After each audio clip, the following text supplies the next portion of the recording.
Hello, welcome back to the new reaction video. और अभी जिस वीडियो के ऊपर हम लोग रिएक्ट करने वाले हैं उस वीडियो का टाइटल है Do foreigners hate India's infrastructure development? अच्छा जी, इंडिया की इंफ्रास्ट्रक्चर को क्यों फॉरेनर्स हेट करेंगे। खैर, ये जो थंबनेल पे है वो एक वो वाला रोड है जो कि मुंबई के अंदर बन रहा है, जो कि पानी के ऊपर ऊपर से जा रहा है। तो वैसे अच्छी रोड है, उसके ऊपर कोई ट्वीट हुआ हुआ है तो वो थंबनेल पे लगा हुआ है। तो खैर देखते हैं कि कोई हेट क्यों करता है और क्या उसके पीछे लॉजिक है। तो इस रील वीडियो का लिंक आप लोगों को डिस्क्रिप्शन में मिल जाएगा। और हमारे सोशल अकाउंट्स का भी अगर तो कोई वीडियो सजेस्ट करनी होती है तो हमें कर दिया हमें करें। हाँ लेट्स गो, स्टार्ट करते हैं वीडियो। और फॉलो भी कर। जब मैं ट्विटर पे यूं ही टाइम पास कर रहा था उस समय पर एक ट्वीट मेरे सामने आता है जो कि इस पर्सन के द्वारा किया गया था, जो काफी ज्यादा जाने माने हैं एक डिसेंट फॉलोइंग के साथ, और ये पब्लिक ट्रांजिट के बारे में बात करते हैं। और यहाँ पर इन्होंने हमारे मुंबई के अंदर जो कोस्टल रोड प्रोजेक्ट बन रहा हाँ, है कोस्टल उसके रोड। लिए कुछ इस तरीके के कमेंट्स किए थे। इन्होंने कहा, this is single handedly the worst highway project I have ever seen. इसके साथ हाँ, इन्होंने एक कोट भी किया था जहां पर उन्होंने कहा था, I can totally understand how people see this as progress but लेकिन देखो, अगर ये वैसे क्योंकि मुंबई की मेरे ख्याल से ट्रैफिक बहुत ज़्यादा थी। मुंबई के अंदर बहुत ज़्यादा ट्रैफिक होता है ना, क्योंकि लोग बहुत ज़्यादा रहते हैं। हाँ, तो उसी वजह से करके इन्होंने एक रोड बाहर से पानी वाली साइड से शायद लेके जा रहे हैं। तो तो वो इन्होंने हेट किया तो शायद इस उसने कहा चीज है कि ये गलत है, मतलब इस तरह का will नहीं be होना choked with चाहिए ये। traffic and has destroyed the waterfront for decades to come। ये ट्वीट हाँ, सुनने के बाद में कई लोग अग्री भी कर रहे थे, कई लोग डिसएग्री भी कर रहे थे। लेकिन अगर ओवरऑल इन जनरल परसेप्शन को देखें तो यहाँ पर लोग बोल ये रहे थे कि आपके देश के अंदर तो चीजें बन गई, अब यहाँ पर हमारे देश के हाँ, अंदर ये जो चीजें सवाल बन तो है। रही है तो उसको तो अपने आप एक्टिविज्म से हाँ रोकने की कोशिश मत करो। लेकिन मेरे चैनल पे भी आप सब जानते होंगे कि कुछ ऐसी वीडियोस मैंने बनाई है जहाँ पर मुंबई में जो ब्रिजेस की ओवर डेवलपमेंट हो रही है समुद्र किनारे में, उसके बारे में मैंने नेगेटिव ओपिनियंस दिए हैं। लेकिन अच्छा। क्या ये चीजें जो इस ट्वीट में लिखी गई है वो सच है? जो लोग इंफ्रास्ट्रक्चर को समझते हैं हमारे देश के अंदर, उनके ओपिनियंस इसके ऊपर क्या है, और मैं पर्सनली इसके बारे में क्या समझता हूँ, और क्या हम सच में एक कार सेंट्रिक इंफ्रास्ट्रक्चर की तरफ बढ़ रहे हैं, इन सभी चीजों के बारे में आज हम जानेंगे। तो चलिए शुरू करते हैं। अब पहली बात, जिन ओके। लोगों को नहीं पता ये कार सेंट्रिक इंफ्रास्ट्रक्चर क्या होता है उनको मैं थोड़ा समझा देता हूँ। जनरली यूएस जैसे देशों के अंदर हुआ ये था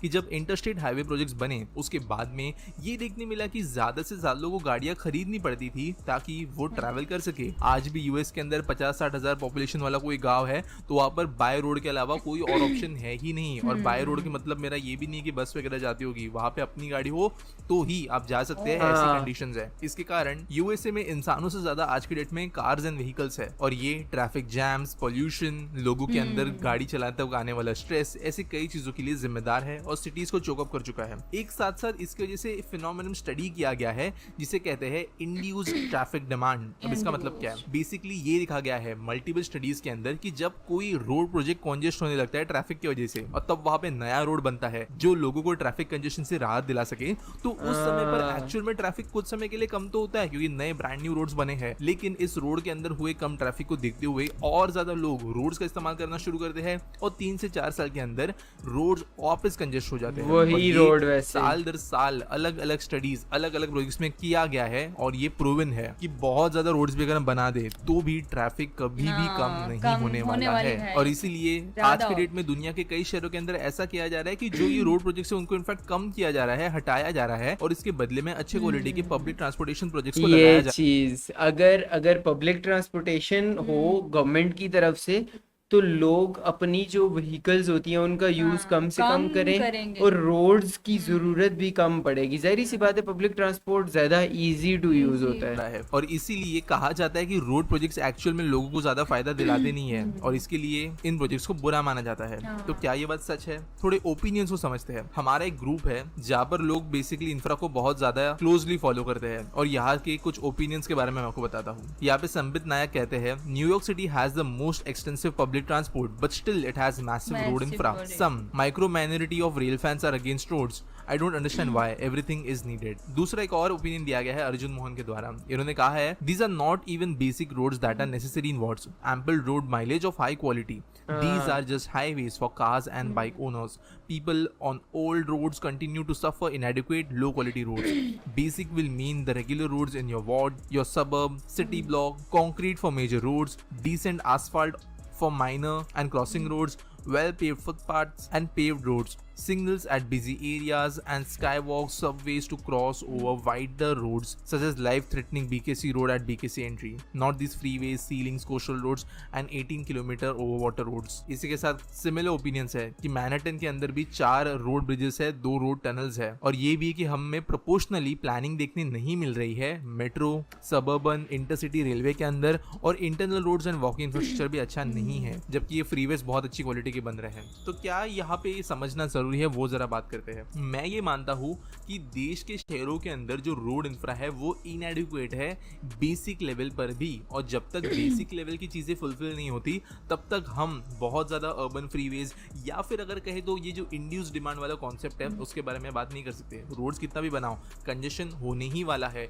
लेकिन इसका मतलब ये नहीं कि एक जो प्रॉपर शहर के अंदर north south east west connectivity होनी चाहिए वो भी ना हो। कोस्टल रोड प्रोजेक्ट के अंदर मेरे खुद के नेगेटिव ओपिनियंस है, स्पेशली जब उसको विरार तक बनाने की बात होती है, लेकिन at the same time south Mumbai जैसे कंजेस्टेड एरिया के अंदर कोस्टल रोड जरूरी भी है, एटलीस्ट एक बेसिक लेवल का हाई स्पीड रोड कनेक्टिविटी मौजूद वो तो होने के पानी लिए, है ना, अभी क्योंकि एक बन शहर रहा के है अंदर ना। अगर 5 किलोमीटर को कवर करने के लिए 40 मिनट लग रहे हैं तो वो एडिक्वेट इंफ्रा नहीं है, स्पेशली ऐसे समय के दौरान जब पब्लिक ट्रांसपोर्टेशन वहां पे बुरा ना हो। मेरा मानना ये है कि हमारे देश के अंदर के शहर जो है ये कहीं ना कहीं पर ओवर स्पेंड कर रहे हैं रोड्स के ऊपर, चाहे वो दिल्ली के अंदर बन रहे रिंग रोड्स हो, एक्सप्रेसवेज हो, या मुंबई के ऐसे coastal roads and freeway projects. ये बात सच है कि ये रोड जो है वो private cars owners, private bike owners, इनको ज्यादा पहुंचाएंगे फायदा, ना कि मुंबई की आधी से ज्यादा जनता को जो कि मेजरली पब्लिक ट्रांसपोर्टेशन का इस्तेमाल करते हैं। हाँ। आज भी पैसा ज्यादा डालना जरूरी है पब्लिक ट्रांसपोर्टेशन पे, ना कि रोड्स पे, लेकिन इसका मतलब ये नहीं है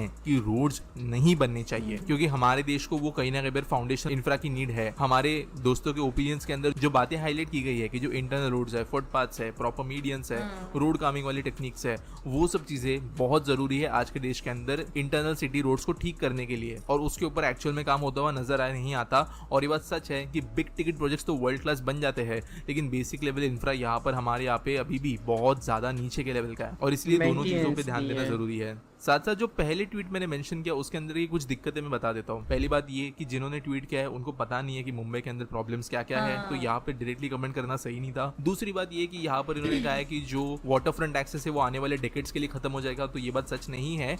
कोस्टल रोड जो है ये मुंबई को एक बहुत बड़ा प्रोमेनाड देने वाला है और hundreds of acres of public space भी देने वाला है। इन रोड्स के कारण जो किए गए रिक्लेम जमीन है उसके ऊपर वहां पे कोई भी प्राइवेट हाउसिंग प्रोजेक्ट नहीं डेवलप किया जाएगा, ये CRZD के रेजोल्यूशंस में लिखा गया है। वहां पे पार्किंग्स होंगे, गार्डन होंगे, रिक्रिएशनल स्पेसेस होंगे, जो कि मुंबई के लिए बहुत जरूरी भी है। लेकिन फिर पब्लिक ट्रांजिट का क्या? अभी देश में करंटली ज्यादातर शहरों के अंदर पब्लिक ट्रांजिट के ऊपर बड़े बड़े काम तो हो रहे हैं, लेकिन अभी भी बहुत काम होने की जरूरत है। लेकिन जो लास्ट लाइन यहाँ पे अर्जुन भाई ने कही है वो बहुत इंपॉर्टेंट है, that we are not seeing proportional planning slash decision for metro, suburban और इंटरसिटी रेलवे और even internal roads and walking infrastructure as we are seeing for this freeways. बड़े प्रोजेक्ट पे तो गवर्नमेंट ध्यान देती है, वहाँ पे जो रिबन काटने वाला काम होता है वो करने के लिए हर बड़ा नेता रेडी है, लेकिन जो छोटी जरूरी चीजें है उन पे ध्यान देना जरूरी है। डिसीजन यहाँ पर एक बहुत इंपॉर्टेंट रोड है। मुंबई में 14 मेट्रो लाइन्स प्लान है। मुंबई के बगल में जो थाने है वहां पर एक सर्कुलर मेट्रो प्लान है। नवी मुंबई के अंदर टोटल 3 मेट्रो लाइन्स प्लान है। जो रेलवेज है इन्होंने कल्याण से लेके बदलापुर और यहीं पे वेस्टर्न रेलवेज ने भी ऐसे ऐसे सेक्शंस प्लान किए हैं जहाँ पे ट्रैक्स की डबलिंग और क्वाड्रुपलिंग की जानी है। मुंबई लोकल ट्रेन नेटवर्क के अंदर CBDC सिग्नलिंग सिस्टम्स का जो है वो प्लान रखा गया है। मुंबई के अंदर जितनी लोकल ट्रेन है उनको 248 rakes of AC Vande metro से रिप्लेस करने की बात की गई है। लेकिन प्रॉब्लम यह है कि जितने तेजी से अनाउंसमेंट और कंस्ट्रक्शन होता है रोड प्रोजेक्ट्स का, चाहे MTHL बना हो 4 साल के अंदर देश का सबसे लंबा सी ब्रिज या कोस्टल रोड, ये स्पीड्स फिनोमिनल है, लेकिन यही same speed existing public infra या न्यू पब्लिक इंफ्रा के अंदर हमें स्पीड पकड़ते हुए नहीं आती। मुंबई मेट्रो 2010 के बाद से बनी रही है और हार्डली अब तक 3 लाइन्स ओपन हो पाई। इसके अलावा जो रेलवे के डबलिंग क्वाड्रुपलिंग का काम है वो ना के बराबर की स्पीड पे है। वंदे मेट्रो के तो ऑर्डर्स बाहर आ गए थे, लेकिन बाद में उनको फिर से कैंसिल भी कर दिया गया। At the same time Thane circular metro, Navi Mumbai metro जैसे प्रोजेक्ट्स है जो कि बस नाम पे है थाने के यहाँ पे, या फिर नवी मुंबई के अंदर है जो ओपन ही नहीं हो पा रहे और दूसरी तीसरी लाइन का तो पूछो भी ना। तो जो यार वैसे इसके अंदर जो मेजर चीज़ थी वो इस चीज़ को लेके थी, जो मतलब पूरा इसका निकलता है कि मतलब इसका हल क्या है। तो इस बंदे ने यही बोला है कि बेसिक ये है कि आप जो है पब्लिक ट्रांसपोर्ट पे काम करें, ना कि रोड्स पे काम होना चाहिए, लेकिन वो जो पहली रोड्स बनी हुई हैं उनकी मेंटेनेंस वगैरह और उनकी जो साइड वर्क्स होते हैं वो उसको मतलब देखा ही नहीं जाता इंडिया। मेरे ख्याल से इंडियन गवर्नमेंट अभी अभी काफ़ी तेज़ी से काम कर रही है, बहुत चाहे कोई भी सिटी हो, उस सिटी को लेके काफ़ी सीरियस है। खासकर पब्लिक ट्रांसपोर्ट को लेके, पब्लिक ट्रांसपोर्ट पे तो ठीक ठाक वर्क हो रहा है। और मुंबई के अंदर तो काफ़ी सारी मेट्रोज चल रही हैं, लोकल ट्रेन चल रही हैं। लोग भी तो बहुत ज़्यादा रहते हैं ना, मतलब इतने ज़्यादा लोग रहते हैं, वो सफ़र करते हैं। तो लेकिन फिर वही बात है, आप जितनी मर्जी ज़्यादा रोड्स बना लें, जितनी मर्जी ज़्यादा पब्लिक ट्रांसपोर्ट बना लें, तो वो उतना रश फिर भी बढ़ता ही जाएगा। लोग अपनी आसानी के लिए ऐसी चीज़ें इस्तेमाल करते हैं।